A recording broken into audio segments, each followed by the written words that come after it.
You're listening to the Gallatin Underground, and we are Kannabyss.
Amazing. Every time. Amazing.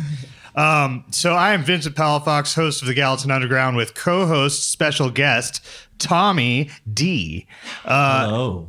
Say hello, Tommy. I just did. Would you like to tell a small story about yourself? Yeah, sure. I'm Tommy D. I'm helping Vince out with this. We play in Liquid Colors together. And since Caleb, the usual host, is in Kannabyss, figured I would jump in and help run the show today. Also, in an audience today, we have Jaffe from local band Being Useful. Would you like to say hi, Jaffe? Hey, gang, I'm Jaffe. Anything else? From Being Useful. There's nothing else on this question. Well, welcome to our jam space, guys. Thanks for coming down. Thanks for having us. Yeah, this is a super awesome jam space. It's like a fucking mansion.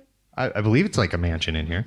There's like a grand piano and chandeliers, wide wooden open doorways. It's pretty crazy.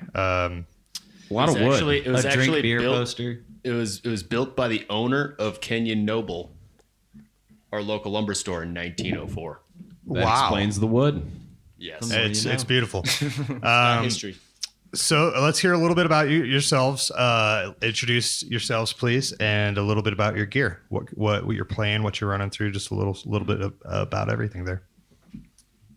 Hey, my name's Ian Jarvie. I play drums, and that's about as much I can tell you about my drums. Yeah.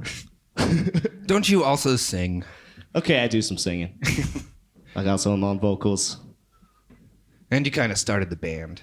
Me and Caleb started the band together. I found him on a Craigslist post. I lost my last band. Guitarist moved away, and so I posted looking to play some heavy music, and hit me up, and here we are like a year and a half later. It's been fucking awesome, too. Just always getting better. I'm Caleb, and I'm the guitarist and also vocalist. I'm playing a LTD ESP Viper 200 FM. It's like an SG kind. It looks like an Yeah, it kind of looks like an SG. A lot of people just think it is an SG. When they always ask me, like, hey, is that an SG? No. It's a cheap ripoff of the one guitar that was stolen from me. What do you mean stolen from you? Oh, I had this exact same guitar, but one winter I left my shit down in the car after we played a gig because I was too lazy to carry it up 2 flights of stairs. So, I woke up in the morning and it was gone. All my shit was gone. And I had to put out a fundraiser to replace my gear. And people were kind enough to donate to the cause and help. Oh buy you new yeah, gear? I was really surprised how quickly it took less than a month. It happened right around Christmas too. Oh, that's which is why I unfortunate. think people are more like let's help this dude out. Huh. What about the bass player? What's his story? Well, my name is Ryan Krause. I was the late addition to the band. They didn't have a bass player for the longest time, and I would go to all their shows, and I already played in a band with Ian, and so I was like, hey, I think you guys sound great, but a bass player would be pretty sweet, right? It's like, you want to play some heavy shit? Let's do this. Yeah, and it was never really my cup of tea, but I started playing, and it was a lot of fun, and I've gotten better at bass playing in this band too. I play a Lakeland Skyline. I play it through a Gensler head and an orange 410 cab, and I'm kind of an electro harmonic slut, so I got a lot of their pedals. I also have the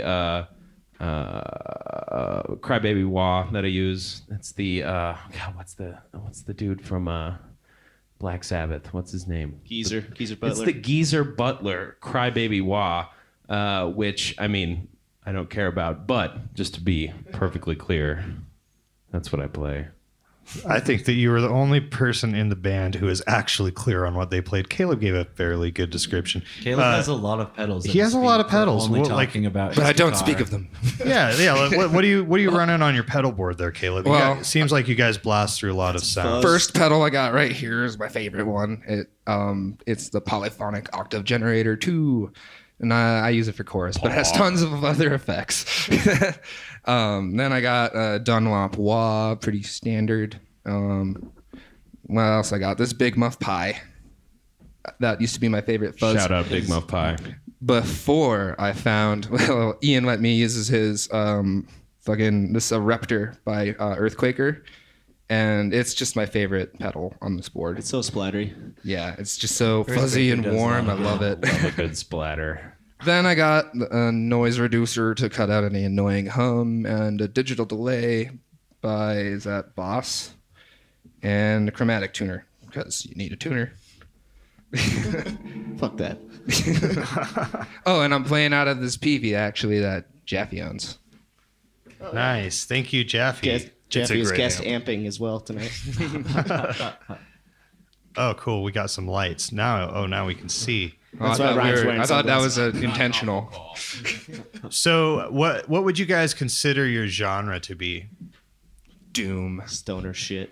Yeah, stoner metal, pretty clear and clear. I always liked the Hard Times article that was stoner metal band gets its inspiration from Black Sabbath and also Black Sabbath. That's usually when I say stoner metal and people ask, oh, I don't know what that is. And that's what I have to tell them because I mean, there's just no other way that I can relate the genre of music to any normal person that doesn't listen to any metal. So It's an underground movement. There's for real been a lot of good stoner metal that I would like. That's what I could just consider the broad genre. In the last 10 years, it's been kind of this underground thing that's just fucking amazing music if you can find it. And it's not that hard to find, but And it's so great because it's happening now. It's not like, the classics are classic, but there's just something about being able to go see it. And especially some of these bands still being able to go see them when their shows are like $10, $5, Like it's a steal. It's always mind blowing too. Just like I paid $5 for this. Yeah, Rad, man, this entire lineup. Yeah, and don't let it fool you. There's not great music in stoner metal right now. Don't all you youngins start doing it because stay out of it. you can't pay the bills. It's full. Right. So that's always the classic joke, right? Is do you get paid? Like, how much do you make as a musician? What are your guys' thoughts on that and feelings? I think we got paid like twice, maybe. Yeah, there's. Let me put it this way: there's still money owed on a $30 smoke machine. So I mean, let's get that straight right now. What? I don't know the money. Yeah, I probably do. I think I paid my share. I bought that. Okay, That so smoke machine is the bomb.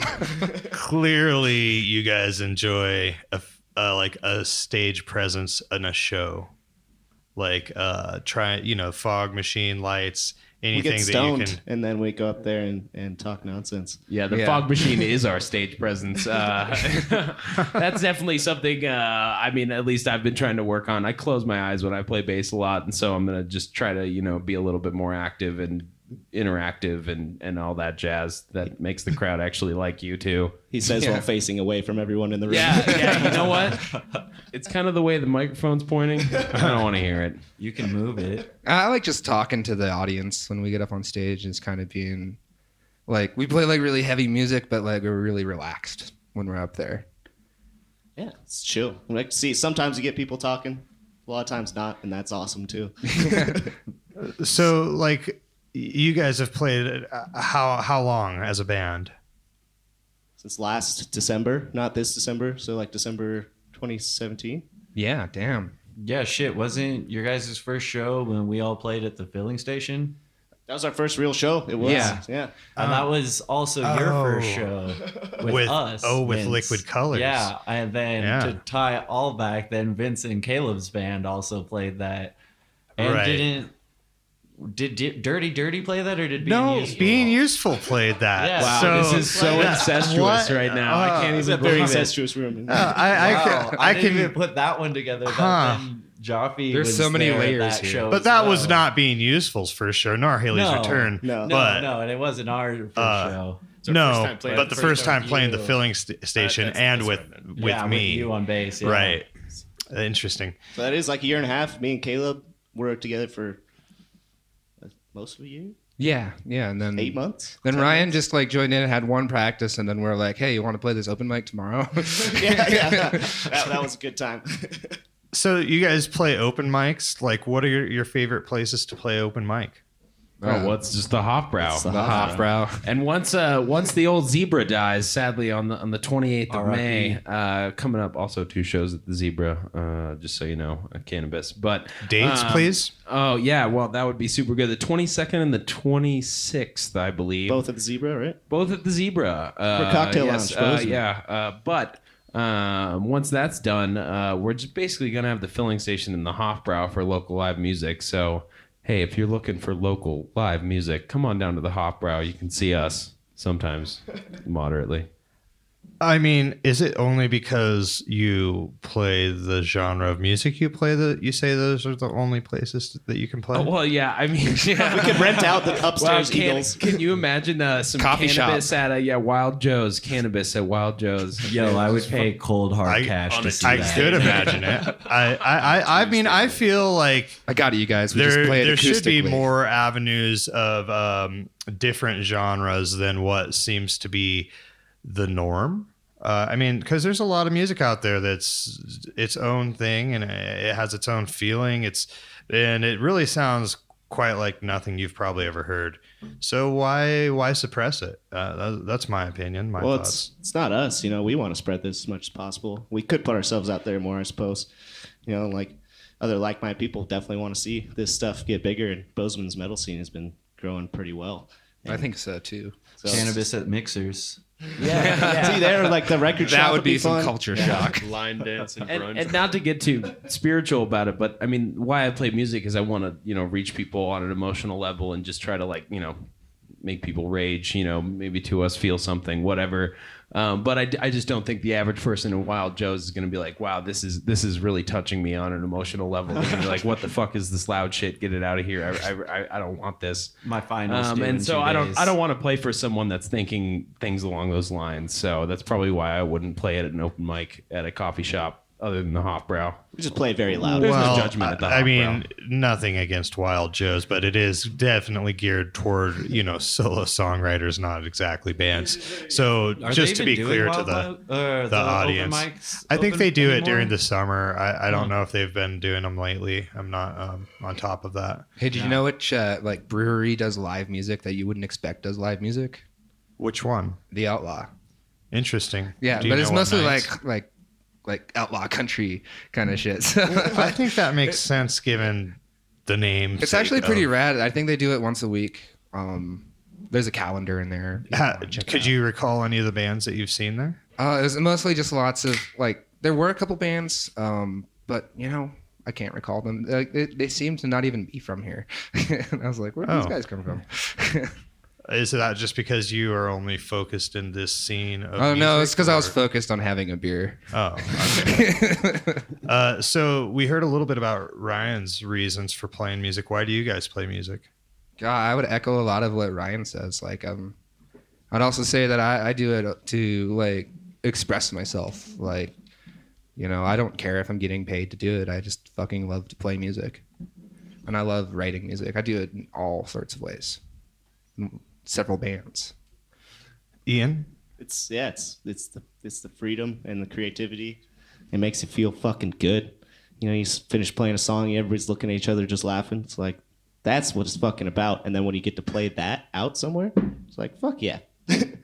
Like other people out there are gonna enjoy it, even if it's only 5 people. It's like, shit, they're fucking loving it. You're loving it. Just sweating your ass off, getting some exercise.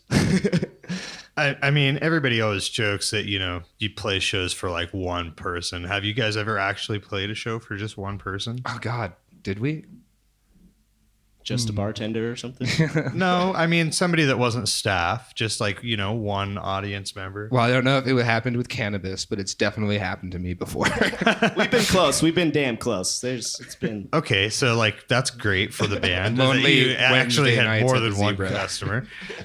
But what about what's the most that you guys have played for? Do you think the Oh, biggest God. crowd? That's got to be either the Halloween party or when we were at the Eagle. Yeah, Yeah. Upstairs Eagle was fun. Halloween was fun because it was here, just in this house, and there's all the freedom of that. Right in this spot. But that was also a nightmare show because that's when everything went wrong. We blew a fuse and It was not my fault. blew a fuse of Caleb's amp, and then Vincent blew up Ryan's amp, and Parker locked his car. It was just a broke shit his show. car or Keys, whatever. yeah. He broke his keys. Yeah, that was a rough night. But you know what? Even though Ryan begged me to use his gear and it broke on me, and I already had my shit set up, but I trusted his gear, so I just packed mine away, put it in the car. That's your fault. Even though Vince.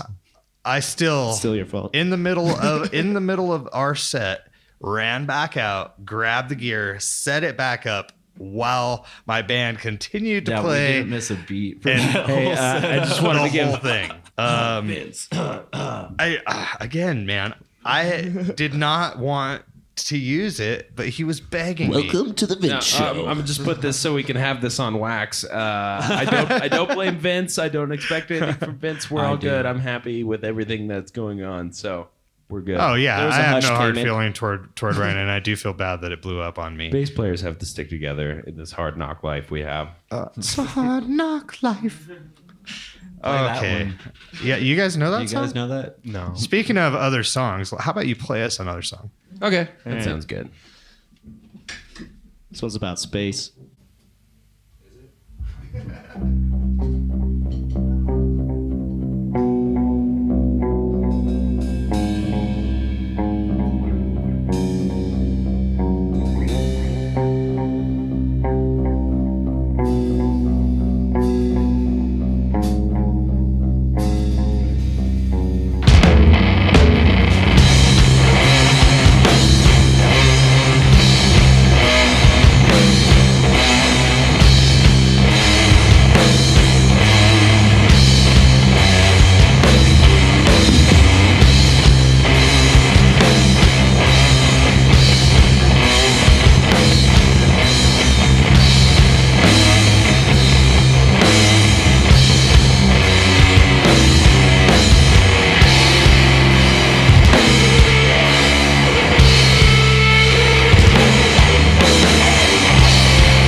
I was like waiting for more. Please play another song. Really? You just want to keep going? You're like, all right, it's time to play. Not tonight, guys. It's interview time. Just grill us. Grill us. things to say. I'm itching. Tommy. Caleb, I know that you guys all really like Caius. There was one lick right at the very end that just shook me right back to the fucking self-titled some harmonic bend thing you did with the wah conjunction, dude. It sounded just like fucking Josh.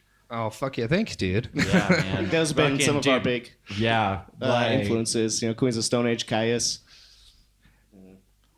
yeah, man. Like- There were some whale sounds in that last round. Oh, it definitely has like bionic some whale. spacey like definite. Are you guys playing to the sea? Kind of like that Death Clock episode. I mean, yeah, I literally feel like I'm in the red spot of Jupiter. That song's called Red Matter, and that's just what I think of whenever I'm in it. I just think of just being in that storm. Well, I remember when we wrote the song, I just like I wrote the fucking riff, like the main one on acoustic guitar, and then I headed over to Ian's and I was like, let's write something really slow. And we did. I try to slow that down as much as possible. It's like one of the nice things about, because we're playing kind of doomy stuff, is I can almost play with the tempo a little bit to make it really drag, and I have to control myself, try to make it just drag it down into the gravity pit. And there's like so much room to like do crazy shit in between, like just to really catch your As a ear. drummer, do you think it's harder to play slow than it is to play fast? To a point, yeah. I mean, you can, once you get extremely fast, then it becomes very hard again. But playing slow, man, I get too excited and I just want to play fast. And I used to do it really bad, and I'm getting better. Been playing for like 4.5, 5 years now, and that was something that took. One of the things that took the longest was just controlling my tempo. Before you played drums, what do you think was the first thing to bring you to wanting to play drums? Well, I grew up playing trombone. I played trombone for like 8 years, and I felt like I was pretty Band damn good School at it. Mafia? And- what? Band School Mafia? Yes, exactly. Concert band, jazz band, just a marching band for a year. And I had to quit because of the system of the music stuff. And then I got to college, and I had a good roommate that played a really good guitar, and I just started putting together a really shitty drum set and just kind of figured it out. My dad showed me one rock beat back in the day, and then I just had to build from that by playing with people. It's been the most rewarding, like, creative experience pretty much of my life, It's insane. That's crazy. You've only played drums for like 4 years and you're fucking doing this shit. That much Yeah, appreciated. Yeah, man. it's dope, dude. Like, that's wild. I thought you'd played for a lot longer just from like hearing you. Thanks. Let this be a lesson to the kids out there. That's what happens when you start to play drums and then you play in as many bands as you can. Yeah, how many bands are you in, Then, Ian? then you can be good at drums too. Just join 5 bands and you're set. I'm in 4 active, and then 1 that's indefinite hiatus. Probably will never exist again. Ian, I'm Those sure are that numbers. some of us know, but would you, for the audience, tell us about your other bands really quickly? Yeah. These are all the Bozeman-based bands. So this is Kannabyss, stoner metal stuff, and then Dirty Dirty is like blues and rock and roll. Play a lot of covers, but we have some really good blues originals.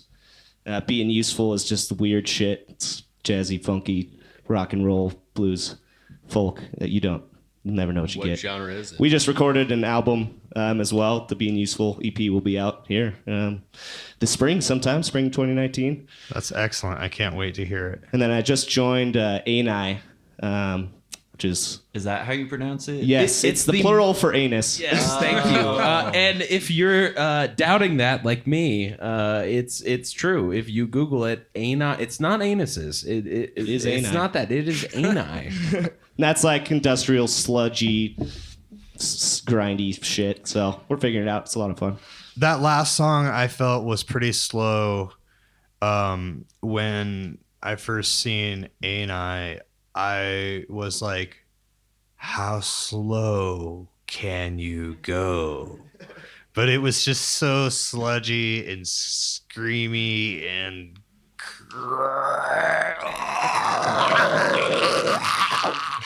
or something like that. I don't know. The vocals are very guttural. Ryan mentioned Very guttural. Very guttural. Ryan mentioned the hard times earlier. There's that one article they have stoner metal band tries to write song in 420 time signature. So I imagine that's how slow like that would be. Reduced to 110 time signature. Wait, I don't know my math. okay, so you can play drums, but you can't do math. That's all right. Very true. I'm an artist. Speaking of artists, who are some of your guys' favorite artists around the area? Fucking Liquid Colors. Scavenger is my shit. Scavenger from Big Sky. Those guys are kick-ass. What would you say your guys' favorite show that you played with Scavenger? Because it seems like you guys do play a lot of shows just coincidentally, or maybe you're good buddies. I'm not sure. We are good friends with those guys. They're super sweet. Like, I remember the first show, like, might not be my most favorite show because, like, I've had a lot of fun playing with those guys, but the first show we played with them, they had us come up to Big Sky, and it was just, we were 2-piece back then, and like Brenton let us crash at his house. He made us tacos in the morning. It was great, yeah. Played some guitar for us. We played his guitars and equipment. It was super fun. Yeah, it was just super dope. We were just hanging out. And that show was just awesome. We were still wearing masks back then. Yeah, we wore masks for a little bit. We kind of ditched it. I don't know. We could still do it as a gag sometime, but we show our faces You nowadays. guys had a mask phase? We our very first like 3 or 4 shows, we wore masks. We always Every wore the time. mask for at least half the show. Yeah, yeah. Oh, yeah. Throw them off partway through. Caleb wore this weird black lion werewolf looking mask, and I just had this weird plastic skin mask thing. It was like a Darth Maul mask, but it was yellow. It was a Darth Maul mask that was yellow, and it turned inside out, and the horns were cut off, and it was pretty creepy. That's strange. More like a Buffalo Bill mask. Something like It that. definitely was a Buffalo Bill mask. Put the lotion in the fucking basket.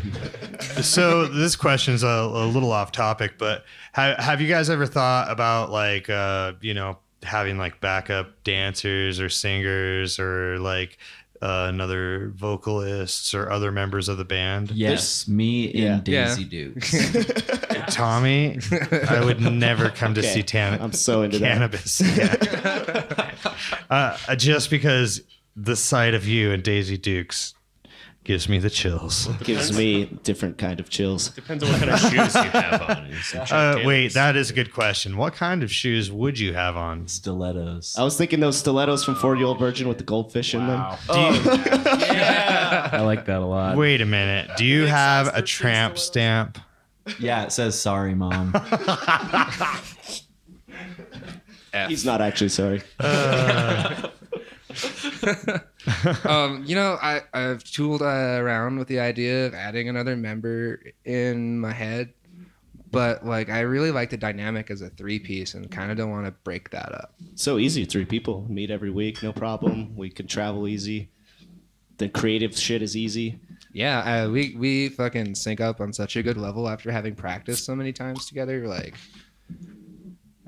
right now it'd just be kind of like I'm thinking about it and it'd be like an irritating process to add a new person. Right? It'd be a lot. Like getting the schedules right, like having to basically relearn the songs. Do you feel that way, that you have to absolutely relearn the songs to add a member to the band? Oh, I mean, because like sometimes you gotta go through them like detail, and then you're just like, shit, I forgot how many parts were in this or how long it was. Well, this kind of works like this, but it's not like that, so Yeah. Do you follow think along. do you think that just depends on the level of the musician that you enter into the band? Yeah, as an added member of the band, I would say day one, it was pretty locked down. And we didn't even really need to do much more work other than that, but we still meet once a week just so we can, nail it down. But Ryan's like, why do we even practice regularly, guys? I have shit Everything's to a do." show. it's all tight. We're tight. The only thing I had to get used to was a guitar player playing in C standard, which, just absurd, but it's whatever. So I guess do that's you- the metal thing to do. Yo, do you tune down your bass too to match that, or do you transpose? No, He's morally opposed to Don't it. get him I am started, morally opposed to detuning my bass, and just as my moral fiber is against capos, against detuning, all that. I'm gonna play EADG till the day I die. Maybe throw a B on top of that if I got a 5-string on, but nah, man, that ain't for me. Does it? I mean, obviously, you have strict feelings about how you play it, and you just did say it bothered you because he's in the band. But does that translate to all other instruments that are played with a capo or drop tuning? So, I mean, obviously, all this vitriol comes from. I would like to call it rage. Yeah, Continue.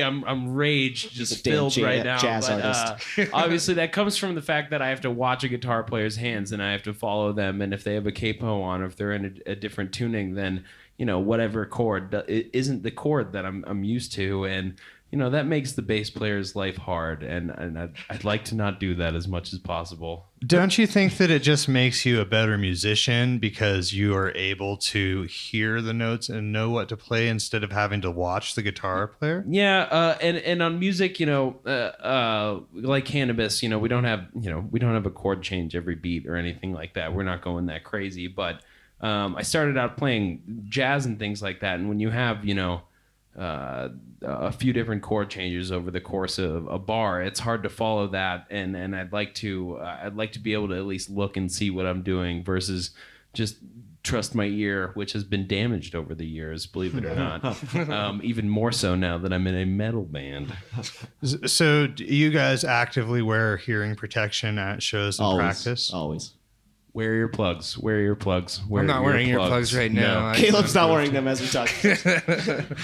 Normally I do. I just forgot mine at home.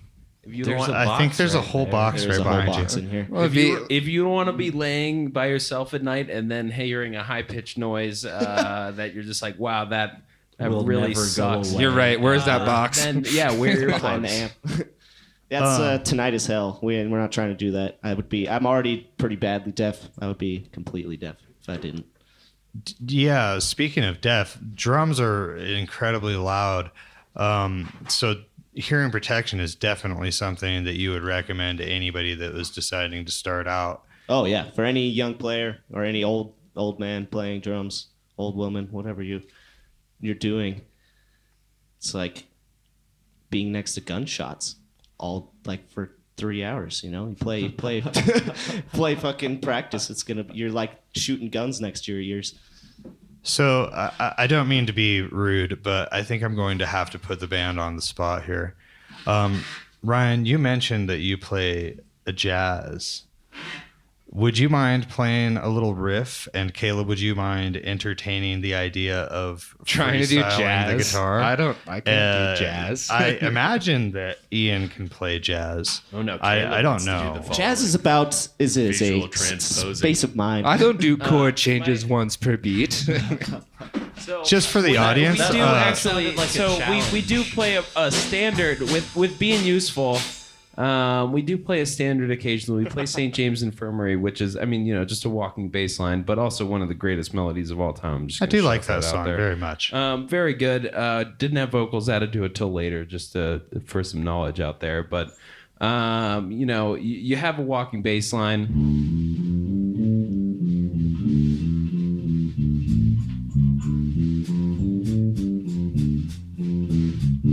Not hard, just a few different changes and stuff, and it goes under just the best melody, and a lot of people that play jazz, just to shit on jazz players real quick, they really love music theory, and they really, if you play a change that isn't in the circle of fifths, or you play a note that's outside of the scale, or if you don't play a note outside of the scale, let me tell you, I've been yelled at for doing that. You play it too safe. You play within the 8 notes that you're supposed to play. You're talking about the musical equivalent of like only children. They're not good at sharing. Oh my God. Well, it's not even that they're not good at sharing. It's just that they don't want to think outside the box because they've been taught that this is the box and this is the box that all the cool people play in. And if you play outside of that box, then we can make fun of you. And that's kind of why I stopped playing jazz, is because people would just jerk off about how good they are at playing jazz and how good they are at playing chords and how man, I really, every time there's a suspended 9 or every time there's a minor 5 and a chord or a minor 4 or whatever the fuck, That was minor a 5 would be full terrible. diminished. Yeah, whatever. Diminish. Thank you. Fuck off, but thank you. Then you don't play that, and then they can just turn their nose at you and be like, wow, you really didn't play that sus4. It's kind of the whole point of that chord, so if you could at least hit that note, that would be good. And you're like, man, really go fuck yourself, please. We don't have a lot of like stopping and adjusting things in this band. We play together and it like seems to work so well every time. There's barely times that we have to be like, wait, like you should play this at this point. That doesn't happen very often. Once in a while, it's like, okay, this should really happen, and everybody generally just agrees. It's like it's pretty easy creatively in this band. We don't have a lot of arguments. Yeah, imagine that stoner metal, a little more laid back than jazz music. Weird how that works. Well, I mean, it's like not about like writing a chord change or whatever in stoner metal. It's more like designing a moment. in the Wait a song. minute. So you guys are telling me that you just somehow feel each other out in some mysterious way. It's not mysterious. They touch each other. We touch each other. Okay, well, does that help you play musically better? Of course. Interesting. Well, not to get too serious on that, but yeah, being emotionally open with each other would be, a good way of bonding and playing music together. We're not exactly docking with each other, but we're emotionally docking with each other. So Yeah, it's like family that has music sex, So what I'm hearing is it's not docking, but it's not off the table. it's not docking. So, Yes. so like, you guys are diving down a deeper door than I want to go into, but Been through those doors, Vince. Don't lie to me. no, I don't think so. Open. Jeez. Just wait for our interview. That's gonna be good. I think it's I'm going to be excited good. for that. So music to you is kind of like a sexual thing. It's I would almost describe it as sexual. It's can be similarly pleasurable as sex, for sure. Or get the emotional benefit of like sex with somebody you really love. It's like, sure.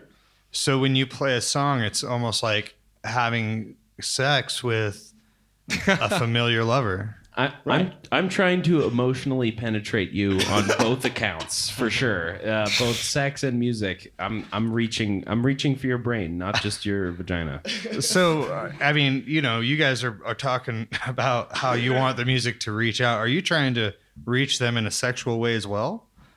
I wouldn't say that. If they're into it. Maybe not the specific person in this band, but I'm not trying to give off not sexy. Like I'm not like, oh no, that's a Isn't that serious just a guy. bass player thing? I mean, Yeah, well, no, okay. That's also very few times is the bass player considered the sexy one. I'm going to tell you if you can look back Wait a throughout the years. minute. No. The guitar player and then the vocalist always, and the bass player is always the weird dude that stands in the back on the rug and Tommy, just can you, as like, well get- the whole As time. both the guitar player and the vocalist, that's just a plain lie. Tommy doesn't kiss and tell, so we'll take you at your word. Thank you. Dude, you're sexy. Don't ever let anybody tell you you're not. Oh no! I Look at the know sunglasses that. you I'm got on. breaking the It's mold. like- Yeah, I'm wearing Dude, sunglasses. It's indoors all like because- it's Corey Hart all over, except just stoner metal. So, this is a insider scoop for the people that are listening to this podcast. I like to wear sunglasses on stage a lot of the time because either A, I am under the influence of something, or B, because I close my eyes all the time and I look like I'm sleeping on stage, and I'd rather not give off that impression. I'm actually very excited when I'm on stage, I promise. Are you guys excited when you're on stage? Dude, I love it. Every single minute of it. Like, it's the best. Best feeling in the world. How could you not be excited? Playing, making loud fucking noises with your friends for drunk people. That's pretty cool. Well, what if you were like accidentally booked at like a dinner party benefit for like Heart of Fuck the Valley yeah. Dog Shelter or something? Fuck yeah. Would We you were guys playing- try I'd still to be change down the with that. It'd be like- setup? No, you just play the same. I would, if there were really kids and they were paying us, I would consider not cursing, but that's, I say Would you just consider. say, I like- would consider. You fucking sold out. I freaking sold out. I freaking sold heckin' that. sold Well, out. yeah, we have Fair. alternate versions of our songs that we could play a gentle set but that's not. Would you real. guys ever, if you guys ever truly did sell out, would you consider doing an alternate version for the radio? Was kid friendly? It's actually really funny you say that because like we kind of did that for the song Sold Out as a joke. But We made a why is a radio-friendly joke? version. Do you guys not want all ages to listen to your band? We want any age to hear some curse words. You think you should not be afraid of it. Yeah. Like, So, I've what's been your swearing opinion? forever. What's your guys' opinion on curse words and the way that society views them? Oh, I'm gonna swear in front of my kids all the time, and they're gonna swear, and that's just how it's gonna be. And there's no way around that.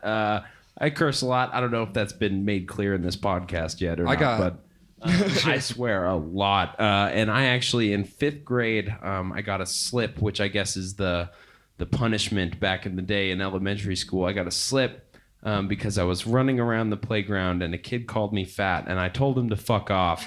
And I guess that's not okay to say in kindergarten. So, Wait, but you got the slip? Yeah, yes, I got, yes. Not he the kid called- who's like, no, "Oh, fuck I called Bobby." him fat. I told him to fuck off, and he went and got an adult and told on me. I was just playing on the jungle gym, and an adult came over and he said, "You swore."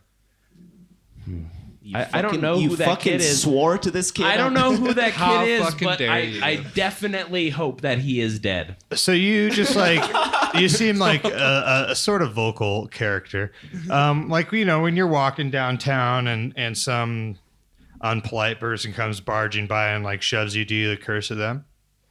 Well, no. See, I'm actually a pretty passive person. I'm not gonna get in confrontation when I don't want to. But I mean, if someone's like yelling directly in my face or yelling directly in a friend of mine's face, I'd have no problem, yelling back, because that I mean, that's a good old time. That's a good old fashioned human interaction right there. Yeah, I don't mind inciting those once in a while if somebody's being a real dick. Yes, Like even if they're just inciting. I driving love by, that word. yeah, I'm gonna say fuck you back. It's like shit. So what about like physical interaction? What happens when you guys are at a show and some guy's being a real jerk and he starts like pushing one of the band members or something? Or he starts slamming the guardrails down on the ground, up and down, very loudly, And shouting, "Cannabis shouting, sucks! "Cannabis Cannabis sucks." sucks!" It's Man. really nice when the crowd joins in, though, isn't it? Yeah, hey, no, that guy, whoever was slamming those guardrails, really got the crowd into it. He- Started he- a mosh pit. He So, did give us our first real mosh pit, so Yeah, that was forever we're pretty grateful. happy. I Except just for wish they you threw a guys beer would at have us. fucking really played the boat song right. That's the face of true support. If anyone I hasn't hear figured that one guy out, was a real asshole sound guy too. Yeah, sometimes. I hear he's actually in this room, but I won't say anything. I think he runs a fucking podcast. obviously. Wait, but that show was great. I don't know. I like swearing. Just fucking- going back to like the concept of like the selling out, what would that look like for you guys? I mean, like, what do you guys think selling out is? Not necessarily like if you get big and like, big and tour and famous and whatnot, like, is that selling out or is it something deeper for you guys? I think it'd be like changing our music Yes, for the sake definitely. of that. It's about the art. So if somebody makes you change your music, that's when you've sold out. If we became Imagine Dragons, that's Oh my God, I would rather die. What's Imagine Dragons? It's a band. it's new age Nickelback for the kids. New age. That man, I I'm couldn't not- have said it. I'm even not better sure myself. what you mean. Man, they. Do you really not know who Imagine Dragons is? No. I'm radioactive. Yeah, that's pretty crazy. Yeah, I think they were just somehow elected the new Nickelback, but they make some really I kind of live not under a good stone rock and roll sometimes. music, I don't. I'm not gonna lie. I don't get out a lot. I really like what I like. Maybe some people could say I'm nearsighted or closed-minded, but I really think they just don't know me very well. Yeah, I thought you had astigmatism. No. Judgmental assholes. I tell you what. We are not pop, so like sometimes I think we can put the sold out label on pop stuff because it feels that way because it doesn't feel real. It's just like, and maybe those guys are having a great time and have great relationships with each other and are making the music they really want to make.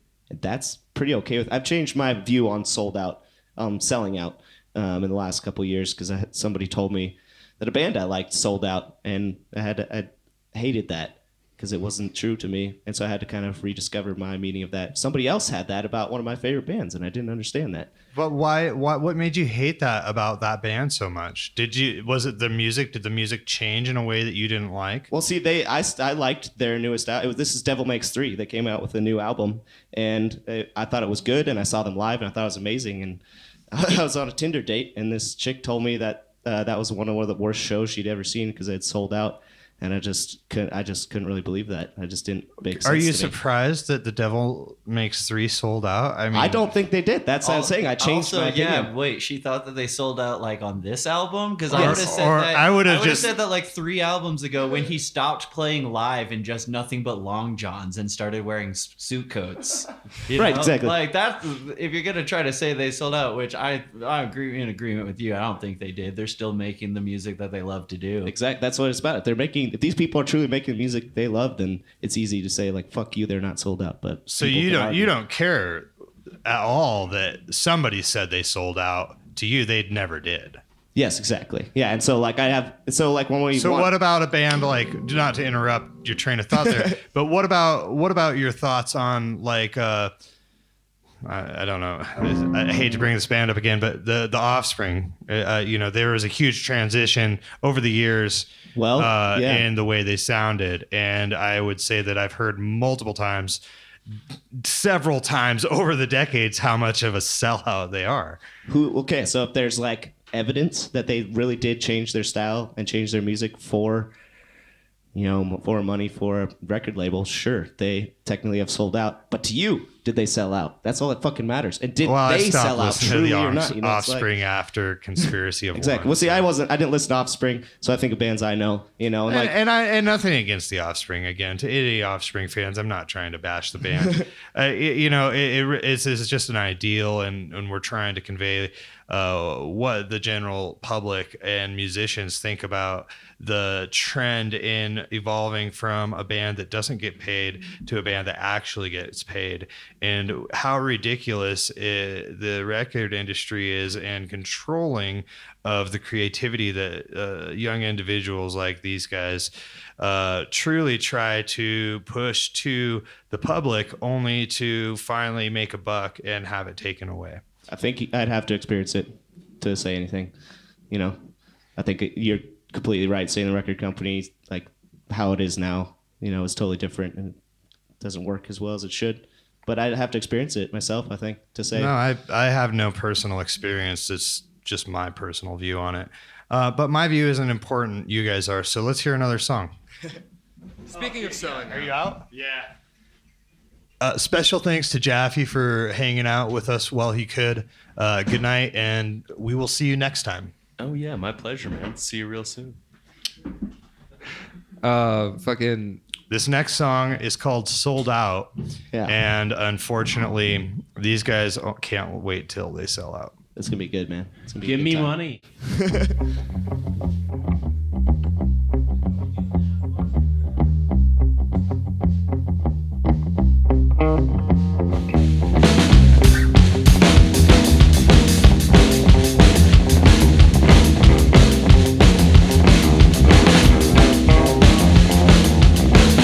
Sold out, and I threw it away. Sold out, and I don't know what to do. Back your way, and I don't get it. There's always a way around, and it was the same shit.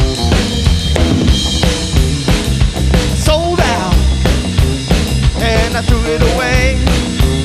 I fucking sold out. And it's cause of you.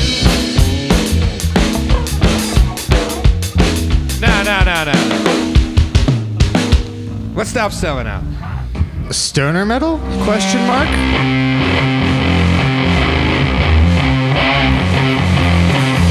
Oops, my bad.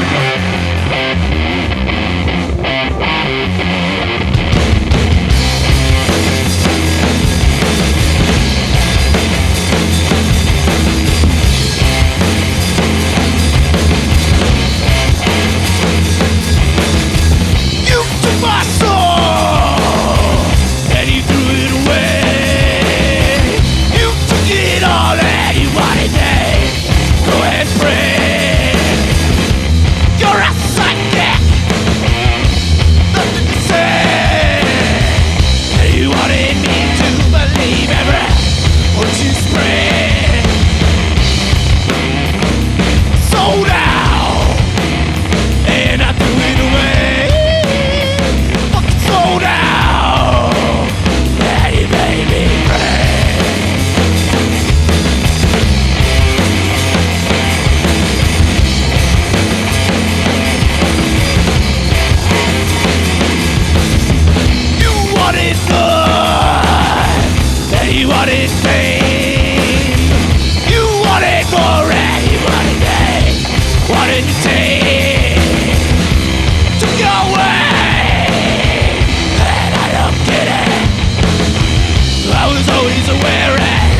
we've talked about selling out as a band quite extensively already, so I'm not going to get into that topic again.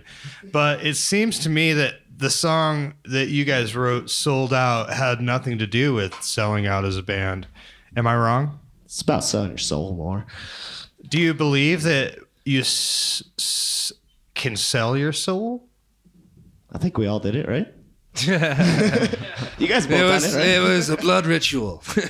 I mean, I've been playing music for a long time, and I can't say that I'm not experienced things that were strange, but I've definitely, in my point of view, never have sold my soul.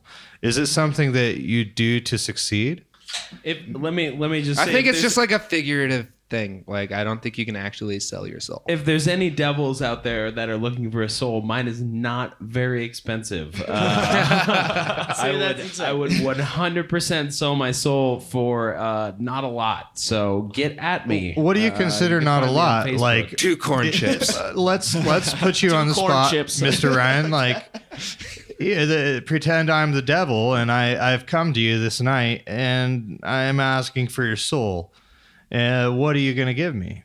Oh my God! You could do a laundry Name it. list of things. Pay the mortgage for a year. No. No. Are you talking about? No, music yeah, wise? no. You You're can make complete. me- Nope, you're still misunderstanding me. Hold back. Okay. So what I'm asking you is like, I'm gonna give you all these things, right, that you want, and I'm gonna take your soul. But do you think I'm just gonna take your soul? Well, so soul, assuming I have a soul and I would be going to hell afterwards, Is that the consequence of selling your soul? Well, I think so. I think no matter what, That's the idea, right? Yeah, that's the idea. No matter what you do, at the end of it, you are going to the devil if you sell your soul to the devil. I don't know if Jesus takes exceptions to selling your soul. I haven't heard that in any cool folk tunes lately. But if you're gonna take my soul and I know I'm gonna go to hell afterwards, I'm actually relatively okay with that because I know that the people in hell are going to be a lot more entertaining than the people that went to heaven. So sign me up. Is that a closed-minded view? Because what do you picture heaven and hell as being? Oh, okay. Well, man. It's more So so if that we're like going with traditional selling your soul, I was going with, traditional hell. So if you're breaking the sins, then you're going to hell. And I happen to like quite a few of the sins. So, I know that I think a lot of the people that I would look up to, or at least in music, also enjoy a good sin or two occasionally. So I would like to be around those people versus the people that didn't sin at all. I mean, come on, or at least if you admitted your sins and apologized for them. There's a lot of things that I don't want to apologize for that may or may not be considered a sin. So I'm gonna be around those people. I mean, it's kind of like you said. There's more interesting people there, right? Because like the people Who's to who are say like so that fucking you get to be around self-righteous- anybody you know? What?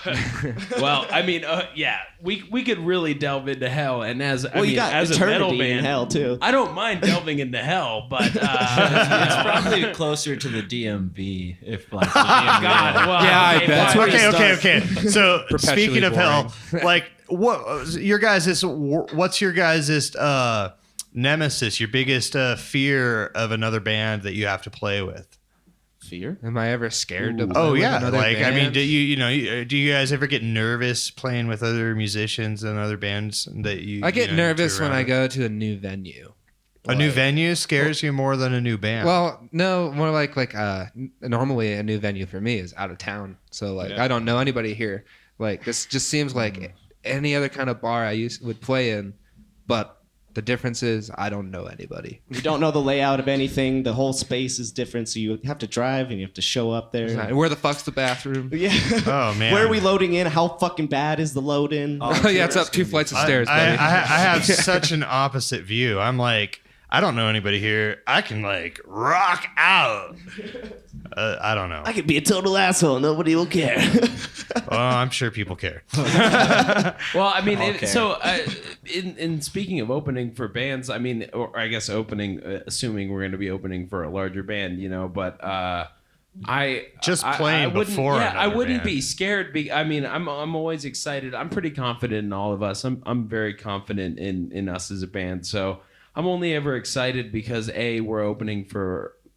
If it's someone that I'm intimidated by, it's someone very cool. And also, we get to hear them afterwards while we relax and drink beers. So I'm always up for that. That is for the sure. best part. You get to load out and drink and watch a good band. So you I guys, love fucking hanging out in the you green guys room. definitely. I would beg to differ.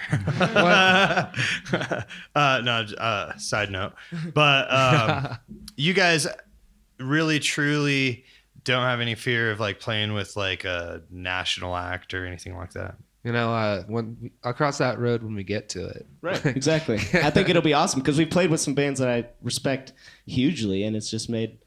It wasn't scary. It was like, fuck yeah, we're gonna be there, and we're playing our music with these dudes that we've been like musically worshiping. I was just who gonna are some say, of these I've been dudes that you've I've been musically- staring at the Toke and Telekinetic Yeti show that you show. guys played, and So I amazing. know Toke because when we went to Tool, you were repping Toke, and that was my first discovery of them. And then so seeing you guys on that bill, I was stoked for you. Of like, that's awesome. That must have been a really cool feeling, like getting to play with someone that you've been listening to for so long. Dude, yeah, I major appreciate it. That was like that's just one of the best nights I've had in so long. Bought her sweatshirt online because they're from the East Coast. Toke is from the East Coast, and wore it for like most of a year, and then suddenly they're fucking coming to our town, and Yeah. my metal band gets to play with them. It's like, what the fuck? That's super cool. And I was trying to get everybody stoked on it too. It was like, these guys are coming, you have to be at the show, and it was a great show. It was really successful. Oh, I know what my nemesis about like shows is. Organizing them. So there is a lot of work entailed It's in stressful. setting up a show. Would you guys like mind telling the audience like your guys' battles and just trying to be recognized in general? Well, I'd say it's like first, like we want to practice a lot, just so that we are good when we get out there and play. But I think like the hardest part is just like trying to get everybody to come down to the show. It's impossible getting people out to shows sometimes. It just doesn't. You're just like, this is gonna be sick, and it's like good music, but it's Yeah, and not just us. Like the other bands there are all fantastic. Like 9 times out of 10. I mean, Sometimes they're jerks. recognize Few jerks. For going There's to a always show. one. For going to a show is one thing, but I mean, if you're actually trying to be like memorable and people are going to be like, wow, that band last night was really great. I think while our music is good and I think it stands out relatively well, I think we as a band need to stand out more. And I guess I'm speaking more to myself, but I don't have the greatest stage presence. I think you're doing just fine. Yeah, well, I think we need to be more out there. I mean, at least me by myself. And one of my friends once texted me when he came and saw us on the fabled Halloween show we were talking about where everything went wrong. He's like, yeah, you guys were really good. I can tell the sound that you guys are trying to emulate. And I while he was trying to be nice about that, I actually kind of took that as an insult because I'm not really trying to emulate anybody. I don't listen to stoner metal very often. I'm just trying to reach from what I know as a bass player and trying to play with these two guys. And I just thought that being an emulation isn't what I'm going for. For not trying, you're doing a great job. I appreciate that. Let me tell you, these cool $5 Target shades that I got really add a lot to I my thought stage they were presence. like 3D lenses or something for a show. Hey, Kanye West graduation era is what I'm going for. Awesome. So you guys are super cool. You're all super cool dudes. You just hang out and play music. I'm sure you have day jobs, but nobody wants to listen to what you guys do for a living. we all work Fucking at gas cigarette stations. slinger. Not exciting. Yeah. I wasn't actually asking you, but now the crowd knows. No, it's We all actually work at kind of gas stations. hilarious. It's great. Do you guys enjoy your jobs since you brought it up? Yeah, why not? I don't alright. like mine. I like you guys work in proper gas stations. I work. Wait in a minute. fucking What is the tiny difference? glass prison. I'm not. Big I there don't is a understand. difference. So- What is the difference between a proper gas station and a not proper gas Well, the way station? the proper he's talking about is like Keggie's like a family-owned place, Keggie Corner Store, repping it. Bozeman, Montana. They've been around since the 80s. It's all family-owned. It's just like really chill. Everybody works there is young and happy, and it's just like feels like a community. And then sort of the other gas stations. Like I work not even at a gas station or a convenience store. It's just a fuel kiosk, and it's out in the parking lot of Smith's, and it sucks. It's a horrible, dreary place. I'm there alone all fucking day. Oh, at the gas pumps. Yeah, over and there. the people Word. that come I'll by come are just visit. angry, and they just want their fucking free money that they think they're getting, like with their fucking loyalties cards, because they don't understand what a scam is. Okay, so not to like dog on Smiths, I shop there frequently and happen to like Smiths. But what would you consider like an annoying customer or somebody who's One that thinking is just they're comes up getting to the scammed? window and they're like, 15 on 5. And then they just put their money in and they walk away before I can like say hi or whatever. Do you feel like you need to interact with the customer? Yeah, I think so. Otherwise, they're just kind Okay, of treating so me like a non-proper, robot. non-proper That's why I fucking gas hate about station it. person versus proper gas station person. Do you feel you need to interact with the customer? You know, I actually don't. I feel like there's this social obligation to say, "Hey, how you doing? Oh, I'm good. How you doing? Oh, I'm good." And having said deep. that, maybe over 1,000 times, I'm here to say that if you don't want to talk, if you're not good, if you're really not having a good day, please don't feel any obligation to tell me that your day is going good. Because it's a lot more refreshing to hear, oh man, it's terrible, and then you not. Let me be clear. Please don't clarify why it's not good, because I don't care. we do not want to know. I don't. People share way too in depth of stuff for me at a gas station, but. Don't feel obligated to tell me that your day is going good. Just give me some money. Tell me where you want the gas. Don't be wrong on the number where you want your gas. Please, and yeah. we're good. I'm good with you. It sounds like a complicated life. Well, It's not. My problem It is is just the not. customers that like don't see me as a person, but more as like the operator of this machinery. That's And true. like they like act like I know everything there is to fucking know about gas. Okay, so You are currently you pumping the guys- gas with your hands behind the counter. And like they also just seem like willfully ignorant about technology, and it's rather frustrating. They're like, I can't get the card to swipe. I had this guy come in and he just like, no, I've been here for 15 years or whatever. Like, I know how to work a gas pump. And like, rabble. He took my advice because he put the fucking card in and just like ripped it out. You're supposed to put it in gracefully with tact. Pull it out slowly. Real slow, lad. But these motherfuckers, they're just like all willy nilly, and then they fucking like get mad at you because user error. I don't know. I'm just like the fucking. I just take the most heat over there. Like I'm just there to like. For people to that vent really on. sucks. They Well, put hopefully you get a job. Hopefully you get a job you like someday. Maybe So a would gas you guys station life quit is not for if, you. Like, if this started taking off, like if you saw a way you could make money playing music, would you guys quit your day jobs to do that? Oh, fucking absolutely. I would hugely consider it because I'd have, Yeah, I'd do that. I mean, I know where me and Ian work. There's not very much bad blood, but I know if I was in Caleb's situation, I'd probably poop somewhere in that kiosk before I left. I would 100% quit Caleb's No, job. there actually is a bathroom in there. Whoa, wow, that thing's tiny. That's amazing. That's cool. I think it's because they put you behind glass. At least you have that your it's own worse there. bathroom. Oh, it's awful. Like, and I used to work the night shifts, and I would have Jesus. to fucking stare at my reflection because, like, when it gets dark, like, I'm just sitting there in this chair in this like Mirrored 5x5 area in this little mirror box. It feels like a prison.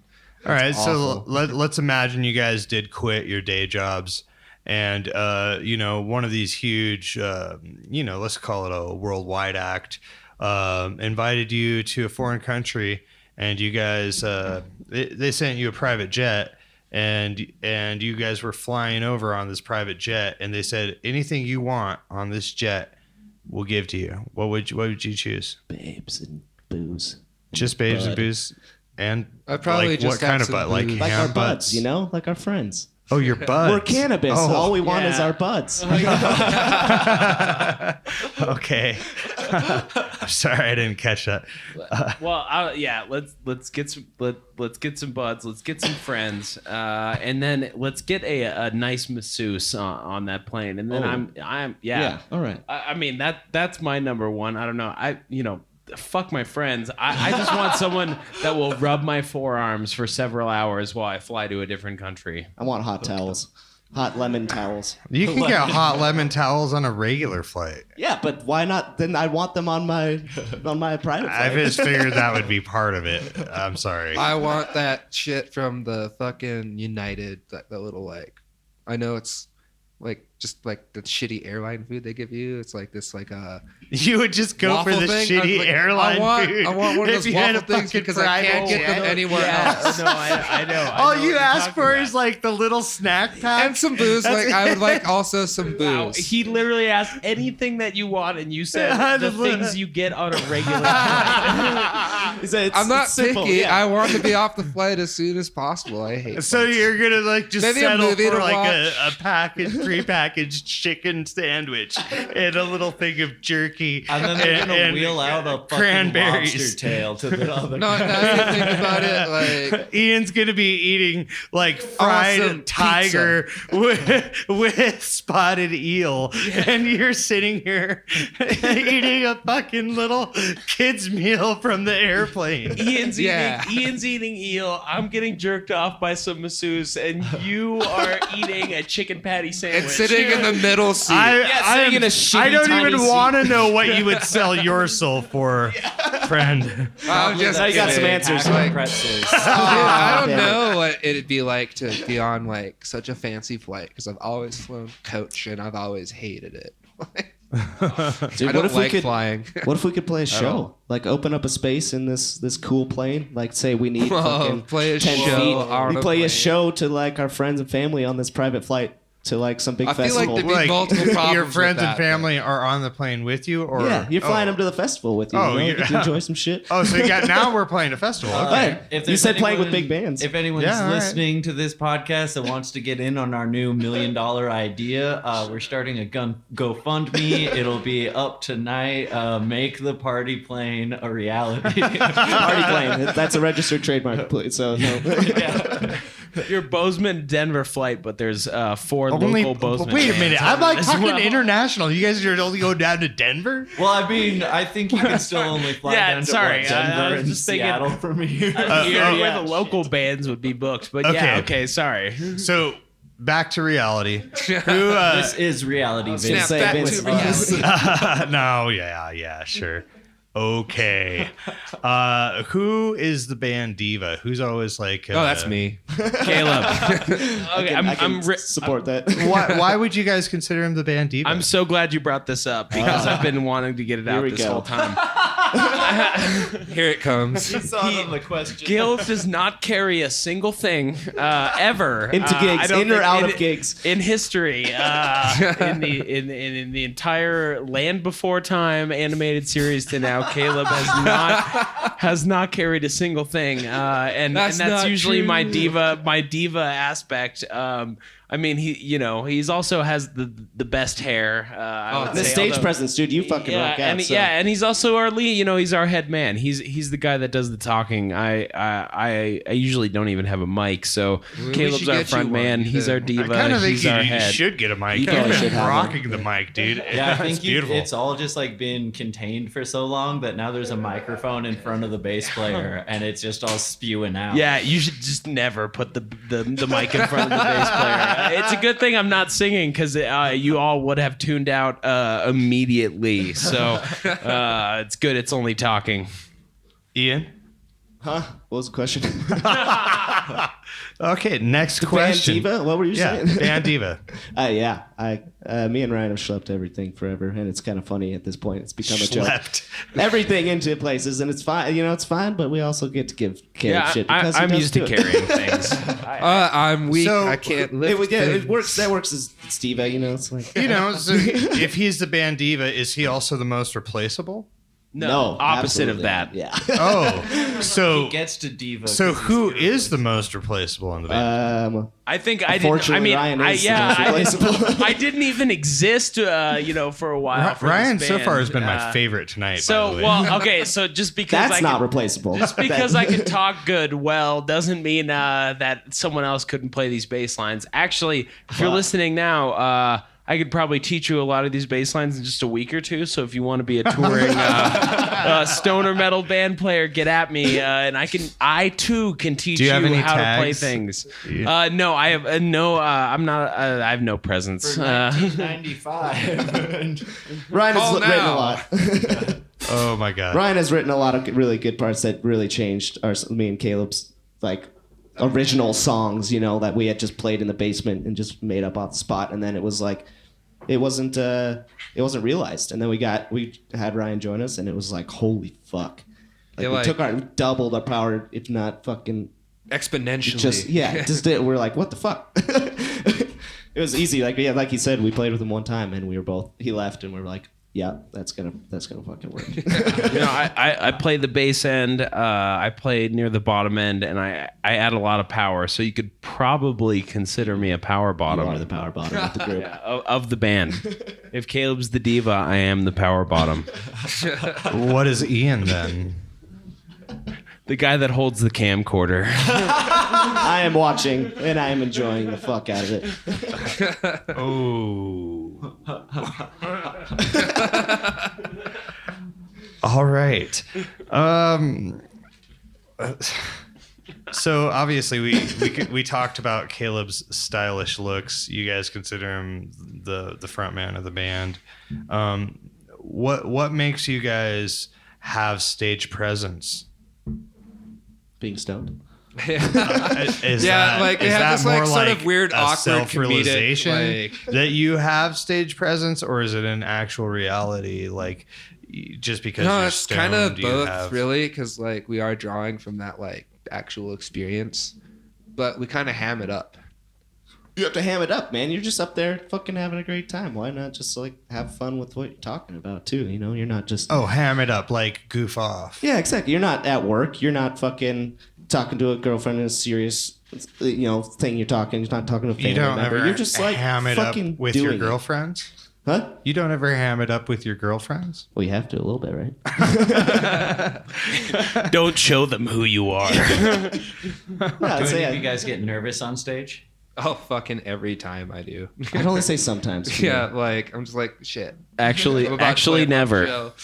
And then once I get up there, it's like, what was I worried about? Once you're into it, and then that's part of why we're joking around too. We're just playing music, and if you joke around up there like you would at practice, then makes it more natural to play too. If you're not fuck, what's happening, You're just up there. You're like, yeah, we're fucking playing our songs. You got the set list right there. The world is set. The stage is set. Fuck. Well, I think we're gonna end this show for now. But let's hear one more song before we're out, and maybe you guys could give a special thanks and shout out to anybody that supported you in the area, any bands that you recommend to other listeners. Oh, I was gonna say earlier, we were talking about Scavenger earlier. Archeron Thodal was one of our other favorite bands to play with. Those guys are fucking kick ass. And also just having people in both of those bands are so supportive. That's the kind of shit we want to see. People that want to play. I'd like to fucking thank the Zebra for being such a great place to play at. Ben Morris, fucking good dude. Go see his band Dash. Ryan, you're all of a sudden quiet. Are you just... He's thinking about his dick. contemplating. Well, thinking about who I want to thank, the Zebra was the big one. I also just, shout out Liquid Colors. I know fucking that seems rather crazy to do right now, but hopefully we'll be going around with them this summer to a couple of different places, playing some music. Right, tour this summer. And I think we'll be rather complimentary of each other, going around letting people know what kind of music that we play, what Bozeman, Montana brings, Liquid Colors, Kannabyss, good stuff. West Coast tour coming this summer, late July. Yeah. Thank you Also, guys for we that got, shout out. Riff Fest. Riff Fest, Montana, Rocky Mountain Riff Fest in Kalispell on 420. Kannabyss will be being at that. We're super happy. It's Black Magic Studios. Those guys from Wizard are fucking awesome. Wizard also was a huge jump for us because we got to play at the Rocky Mountain Riff Fest accidentally because the band was sick, and it just really put us on the Montana scene, I think, and those guys hooked it up. Yeah, that was like really funny story. Like we were like kind of drunk because we were at the festival, just hanging out, watching like 9 metal bands in a row, and it was sick. And we were like, we wish we brought our instruments. Like, Damn it. Caleb was like, you need to ask the Wizard guys if we can play. And I was like, okay. And he's like, dude, you need to ask the Wizard guys if we can play. And it's like, all right, Caleb, yeah, we'll do it. He's like, you should go ask them if we can play. And we asked them, and they were like, yeah, you guys could play like a song before our and set then or something. like they came back to us like 5 minutes later. Can you play in the next 15 minutes? They were like, literally, can you play right now? We're like, fuck yes. And we're like, whoa, we didn't actually think this was happening. I was just bugging Ian about it. it was beautiful. And we played on other people's equipment that they got together for us real quick. All The those guys from in Swamp Kalispell. Ritual. Yeah, Swamp Ritual was not a... Special shout out to Dustin. Thank you for being a special person that you are. And Sid, we love you too. Of course, our families and friends like you guys putting together this kind of shit is so fun. Vince, Tommy D, like fucking the Bozeman music scene is beautiful and it's tight knit. So we love everybody's loved. Treat each other good and you do cool events. That's what it's all about. I think that's probably one of the biggest reasons of this show is to hopefully express to anybody coming to the Bozeman scene that, whether you are pro recreational drugs like this band or Who said that? you are not. Hearsay. It's just a matter of opinion, and really everybody's out to have a good time. They're really looking forward to playing you a song that they spent a lot of time on and energy. And I can say for one, I have gone to a lot of local shows and have truly enjoyed many varieties of music that I don't normally even listen to. And it's excellent. So get off the couch, get your ass out there, go have a good time and enjoy some music. With that, you guys, last song. We'll do High and Paranoid, Oh, yes. our eponymous debut.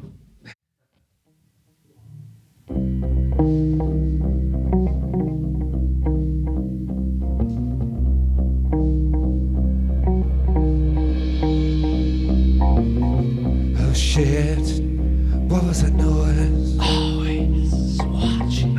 Oh shit, what was that noise? What was that? I was always watching. I was always watching. Oh shit, what was that noise? I was always watching. I'm paranoid.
Thank you for joining us for this episode of the Gallatin Underground. We will see you next time. We are Kannabyss! With Dashboard Carl. Thank you, Ian. And hopefully see you again and again and again. And again. Good night.